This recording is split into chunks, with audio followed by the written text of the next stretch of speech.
When a city like Los Angeles loses power, the darkness isn't empty, it's waiting. Here are 3 true horror tales from the night Los Angeles went dark. Welcome to the Black Hour Stories. Tonight, we're heading back to the night Los Angeles lost power. Millions thought it was just a blackout, but for some the dark wasn't quiet, it was alive. 3 stories from that night prove that when the lights went out, something else turned on. Our first title is The Man in the Reflection. When the blackout hit Los Angeles, the first thing Alex Morales noticed wasn't the dark, it was the silence. His small Koreatown apartment had always buzzed with life. Traffic outside, someone arguing in the hallway, the steady hum of the refrigerator. But that night, everything died at once. The fridge stopped. The air conditioner stopped. Even the cars outside faded into nothing. It felt like the world had taken a deep breath and forgotten to let it out. Alex had been rinsing dishes, standing barefoot on cracked tile. His phone flashlight was balanced against a coffee mug, trembling with every vibration from the building's old pipes. When the power cut, he didn't panic. He just sighed, rinsed the soap from his hands, and told himself it'd be back soon. But after a few minutes, the quiet started to press in. He leaned on the counter, peering out the kitchen window. Usually he could see the faint orange glow of the city, but now it was all black. The street, the skyline, even the moon hidden behind the smog. His own reflection looked back at him from the glass, pale and tired under the weak light of his phone. Then he saw the faucet. The water had stopped midstream. He blinked, thinking it was his eyes adjusting to the dark, but the thin silver thread of water wasn't moving. It hung there, frozen in place like a photograph. Slowly it began to curve upward, bending back toward the spout. Alex backed away, one hand gripping the edge of the counter. The phone light flickered and the reflection in the window shifted, just a fraction of a second behind him, like a delayed video feed. He waved his hand. His reflection didn't move. The air turned colder. Not the kind of cold that came from the weather, a damp, stale chill that crawled up from the floor and settled in his bones. The reflection tilted its head, eyes still locked on his. He whispered, "No," though he didn't know what he meant by it. The reflection smiled. Not a big grin, just the faintest twitch of the lips. But the way it stretched didn't look human. He grabbed the flashlight and aimed it at the window. The beam reflected right back, showing his own face, and behind it another outline, taller, thinner, standing right where he should have been but slightly offset, like someone sharing the same space but from a different angle. Something creaked. Alex spun around, heart hammering. The sound came from behind the wall, a slow dragging noise that moved from the kitchen to the living room. He thought about calling someone, but his phone had no signal. A single bar flickered, then vanished. The dragging stopped, then came a tap on the glass. 1, 2, 3. He swallowed hard and turned back toward the window. His reflection was gone, just black glass staring back. He raised the light again, and his own face flickered back into view. But his eyes were wrong. They were wide open, too wide, the whites shining like wet shells. The phone slipped from his hand and hit the floor, cracking the screen. The light died. Darkness rushed in. He could hear the faint hum again, not from the appliances, but from somewhere deeper beneath the floorboards, a vibration that made his ribs ache. He reached for the counter to steady himself and felt something touch his wrist. Cold, wet, human. He jerked away and stumbled into the wall. The touch lingered, a film of moisture on his skin that smelled faintly metallic, like old pennies. He rubbed at it, but it didn't fade. The tapping started again, faster now, from every window. He bolted for the door, tripping over the rug. His shoulder slammed into the wall, and he fumbled for the lock. As he twisted the handle, he heard whispering, not from outside but from inside the apartment. It was low, rhythmic, impossible to understand, but the voice sounded like his own. He flung the door open and ran into the hallway. The emergency lights in the corridor were out. A few neighbors had stepped out, their faces pale in the glow of phone screens. Someone down the hall was crying. Another door slammed. The building felt heavier than usual, as if the blackout had weighed it down. Mrs. Ortiz, the old woman across from him, opened her door and called his name. She held a candle, the flame shaking from her trembling hands. She told him to come inside, to wait it out. He didn't argue. Her apartment smelled like incense and floor cleaner. She had small statues of saints lined along a shelf, all glowing faintly in the candlelight. She sat him down, poured him a glass of water, and whispered that nights like this were dangerous. La oscuridad se abre, she said. The darkness opens. He tried to laugh, to play it off, but the tremor in his voice betrayed him. He didn't tell her what he saw. She wouldn't believe him. They sat together until dawn. Every few minutes, he thought he heard footsteps in the hallway, slow and wet, like bare feet on linoleum. But when he looked, there was nothing. When the lights flickered back on, Mrs. Ortiz crossed herself. She said it was over. Alex wanted to believe her. He went back to his apartment, keys shaking in his hand. The air inside was damp, heavy with the same metallic smell. The towel he'd thrown over the window had fallen to the floor. He froze. Handprints covered the glass. Some were small, like a child's. Others were long, spidery, stretching almost to the ceiling. They were inside the glass, not on it, but within it, faintly distorted like air bubbles under ice. He packed his things in an hour. By sunrise, he was gone. Weeks later, he got a text from a number he didn't recognize. It was the new tenant. Hey, sorry to bother you. Weird question. Did the kitchen window always have, like, layers? It looks like there's another reflection inside it. Moves when I move. Creepy Lowell. He didn't reply. He deleted the text and turned his phone face down. That night, as he lay awake in his new place, he caught his reflection in the TV screen, just a faint shape in the dark glass. For a moment, it seemed normal. Then it smiled. Our second title is The Freeway Walkers. When the lights went out across Los Angeles, the freeways became rivers of stalled cars. Engines died, radios went quiet, and drivers stepped out into a kind of darkness the city hadn't known in decades. Sergio Ruiz was one of them. He'd been driving home from his night shift at a food distribution center near Glendale, his old Honda Civic packed with the smell of diesel and sweat. It was a little after midnight when the headlights of every car on the 101 blinked once and vanished. At first, he thought it was his alternator, but when he coasted to a stop and saw that the entire city skyline had gone black, he knew it wasn't just him. The world had gone dark. He sat there for a few minutes, listening to people shouting and slamming car doors.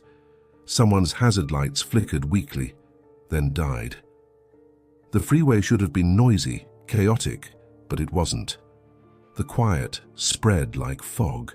Then came the smell, sharp and metallic like rain on hot pavement.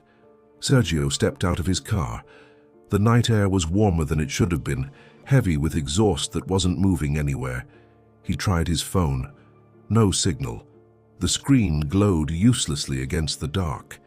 He wasn't the only one getting out. A few cars ahead, a woman called for someone named Ben. Farther back, a man was trying to flag down a tow truck that wasn't coming. But the longer Sergio stood there, the more he realized something was wrong with the shadows. They were moving. Not fast, not obvious. Just slow shapes walking along the shoulder of the freeway, maybe 50 yards away. He thought they were other people, maybe stranded drivers looking for an exit. But as they drew closer, he noticed how smooth their movements were. No shuffle, no bounce, just steady, gliding steps, like they were walking downhill, even though the freeway was flat.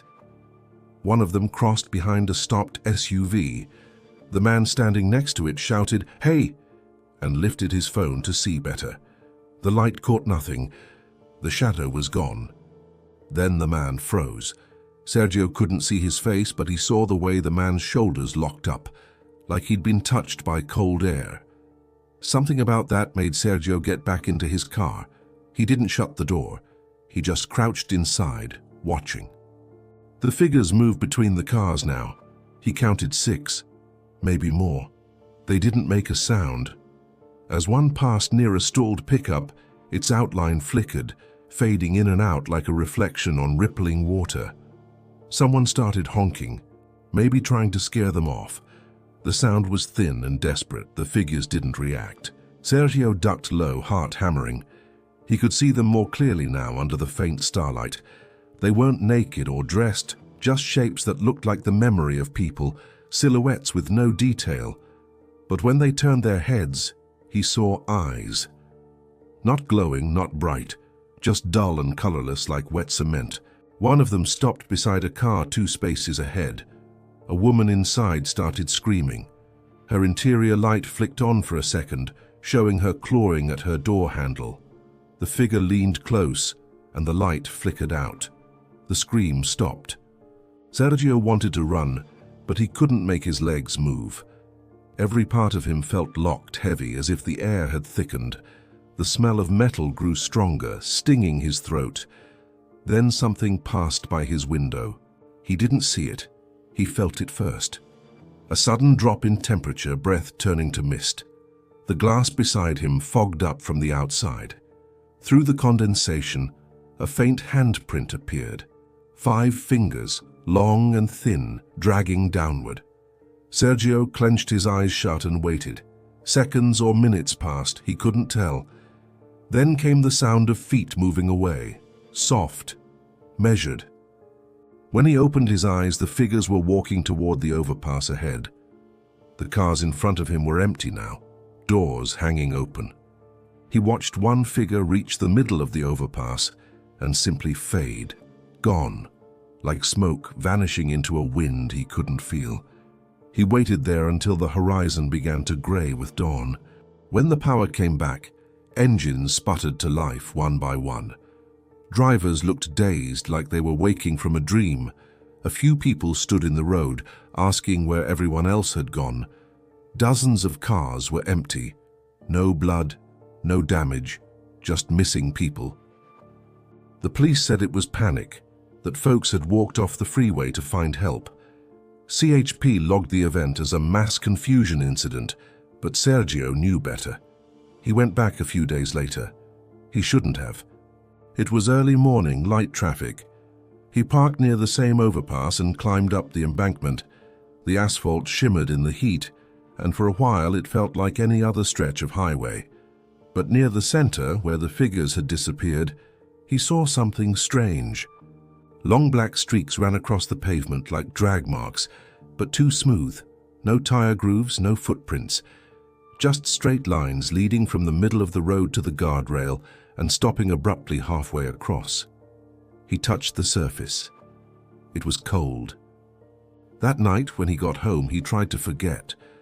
He told himself the darkness had played tricks on him, but around 3 a.m., when he went to the bathroom, he saw something outside his window. The streetlight across from his apartment flickered, dimmed, and went out. In the reflection of the glass, a shape stood behind him. Tall, grey, unmoving. He turned and there was nothing there. But when he looked back at the window, the reflection was still there, staring at him through eyes the color of old cement. Sergio stopped driving night shifts after that. He quit his job 2 weeks later and took a new one in Bakersfield, far from the city lights. Still, every few months he dreams of the freeway. The air heavy and still, the smell of metal and heat, dozens of cars sitting empty, their engines ticking softly. And in the dream, when he looks in the rearview mirror, they're there again, walking slowly up the lanes, gliding between the cars, eyes dull and endless.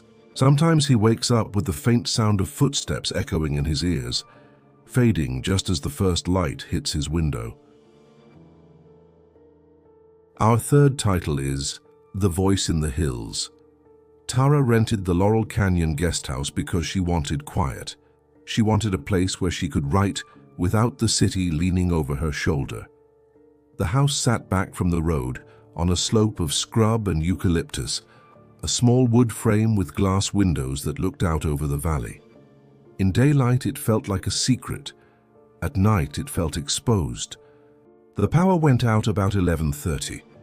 At first, it was a slow, careless dimming, then everything cut clean. Her little generator coughed and died. The house blinked into a kind of total dark that made the furniture disappear into a single soft mass. Tara lit a candle and sat with it on the kitchen table, the flame throwing soft shapes across a stack of printed pages. The paper smelled faintly of printer ink and coffee. Outside, the city went mute. She liked the silence at first. It let her hear things she never noticed. A distant train bell, a single insect chitter. But after a while, the quiet felt too tuned, like someone had reduced the world to a lower volume and left a single channel playing. There was a sound that did not belong to the neighborhood, a thin, wavering hiss like an old radio between stations, and it seemed to be coming from down the slope, coming up through the ground. She stood and walked to the living room window. Moonlight filtered through the trees and flattened everything into grays. Between the trunks, something pale moved. Not a person, but a light. A soft, dying blue that wandered slowly along the path below. The blue didn't glow like a flashlight. It drifted like a phosphorescent smear. When it passed behind a trunk, the wood caught a faint after-image, as if the light had bent the air. The hiss turned into words, not English. The syllables tasted wrong in her ears, round and wet as if they were being spoken behind the surface of water. The sound threaded up the hill and into her ribs. She thought of a neighbor with an old ham radio, a weird late-night hobbyist. She told herself the voice belonged to a person and tried to close the window. The window fogged from the outside, as if someone had leaned close and breathed. She wiped at it with the heel of her hand. When she looked, breath pressed against the glass in a slow, patient rhythm. The fog organized itself into letters and then dissolved back into mist. For a moment, she saw her name there, Tara, written backward and wet. The hair on her neck rose. She walked to the door and forced herself outside. The air pressed warm against her face, heavy with eucalyptus and something else, a metallic tang like nails left in the rain. The blue light had moved closer, a slow pulse between the trees. The voice came again, clearer now, each syllable thin and hungry. It repeated the same loop of sound, and somewhere inside the shape of it, she thought she could make out a cadence that matched her name. She walked down the path with bare feet, the damp earth cool beneath her soles. The light stayed ahead, never brighter, never farther away. Around the guest house, the shadows seemed thicker, like velvet curtains hung wrong. The radio hiss coalesced into a tone that felt almost like language. She stopped where the incline flattened by a dry creek bed and listened. The tone shifted when she stood still. A lower answer rose from deeper in the canyon. Not the same voice, but like it was speaking in reply. The new sound was slow and low, like something moving through gravel. For a moment, the two voices braided, and then they fell into a synchronized pattern, as if two instruments had tuned to each other. Tara felt exposed and ridiculous. She pulled her phone from her pocket. The battery icon glowed pale, no bars. She tried the car. The engine turned and hiccuped, and then stilled like a throat clearing. Her hands shook harder than she expected. She told herself to breathe, to go back inside, to shut the door and lock it. The words felt small. The blue light drifted to the guest house side of the creek and paused. It hovered close to the ground, blinking like a dying LED. Beyond it, the canyon opened, black and layered. The answering voice rose again, this time clearer, and for the first time it articulated something that sounded like a syllable from her childhood, a nickname a cousin used once. It said it twice, and when it did, Tara's skin crawled because it sounded like a person had read a private line from her own mind. Panic came in a slow, methodical way.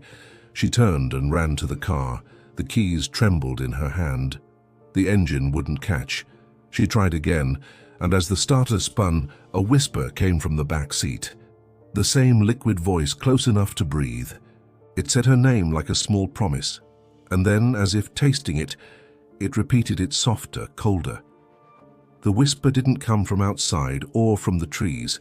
It came from inside the car, from the upholstery where no one sat. Tara slammed the car door and fled up the lane with bare feet, the candle forgotten on the table. She ran until the guest house was a rectangle of black against the sky, then kept running until the road bent and the trees broke her line of sight. Only when she reached the street, where a cluster of apartments still had emergency lights flickering, did she stop enough to breathe. The morning light came slow and thin. First a grey smear, then a pale blue, then the orange of the city bleeding back into the horizon. People emerged in groups, blinking, holding their phones like talismans. Power came back in stuttering bursts. Generators coughed and died. Radios filled the air with static and half-remembered songs. Tara went back once the crews had left and the traffic had thinned. A municipal worker told her there had been no record of anyone using a radio down the canyon, no unusual transmissions. He walked with her to the creek and frowned at the ground. Something had scorched the earth in a circle 5 feet across. The grass had curled away like paper burned near a flame. In the center, embedded in the blackened dirt, a transistor radio lay half-melted, the plastic warped, dials fused to the soil as if it had been pressed down while red-hot. She knelt, hands hovering over the relic. The radio was warm in a way that didn't belong to morning sun. Its label was worn away, and the casing had suffered a kind of glassy deformation, not from flame, but from pressure. When she touched it, the skin on her fingers prickled as if tiny electric charges were moving under the surface. Neighbors told stories later. Odd noises under the road, dogs whining at nothing, the old preacher from up the street saying he heard a voice like waves speaking in a language the Bible didn't have words for. A few claimed to be uneasy for weeks. A teenager posted a shaky video that showed a blue smear in the trees. The comments filled with jokes and conspiracy theories, and the usual morbid curiosity. Tara tried to forget. She tried to tell herself that a dead radio had been left by teenagers, or that cheap electronics sometimes heat and melt when trapped. But that evening in her apartment where she lived now, below the hum of a steady power grid, she woke to the sound of faint, wet syllables drifting up from the street outside. They were too low to be human, and they carried that same cadence she'd heard in the canyon. They repeated a soft, slow pattern, and somewhere in that pattern, she thought she heard her name. She would lie awake and imagine the light moving again between trees, patient as a tide. She imagined the radio buried and hot and dreaming, somehow connected to the canyon like a tooth left in the ground. Sometimes her phone alarm would fail to ring, and she'd wake with the taste of dust in her mouth, and the echo of that voice would hang under the hum of the refrigerator. Months later, a construction crew clearing a culvert below the guest house found a shallow depression where the earth had shifted. In the disturbed soil, they dug out another small object, charred plastic shaped like a dial. The foreman wrapped it in his jacket and left it by the truck. When he went to pick it up hours later, it was colder than morning air, and a smear of damp had settled into the weave of his sleeve, where the object had touched his skin. He told his crew he felt like someone was standing very close but not moving, watching him breathe. Tara stopped going up to the canyon at night. She stopped answering calls from friends who wanted to visit, and told the truth in small pieces. That something had called her name in a place where no one should have had a radio, that a blue light had walked the creek, that the earth had swallowed and kept a sound. She would not explain the things she felt at the back of her skull, a small battery of memory she could not shake. the sense that the voice had found its way to a frequency that cared for names. On nights the city dims and the hum of power drops, she still catches herself listening.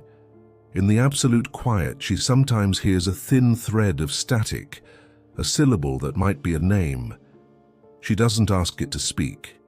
She doesn't answer. After all, when something has learned your name by the sound of your childhood, saying nothing is itself a kind of safety. 3 stories from one long night when Los Angeles went dark. A man's reflection refused to follow him. Figures walked the dead freeways, and a voice rose from the canyon like something waking up. Some blackouts cut power. This one cut open the city. Tell us where you're listening from in the comments.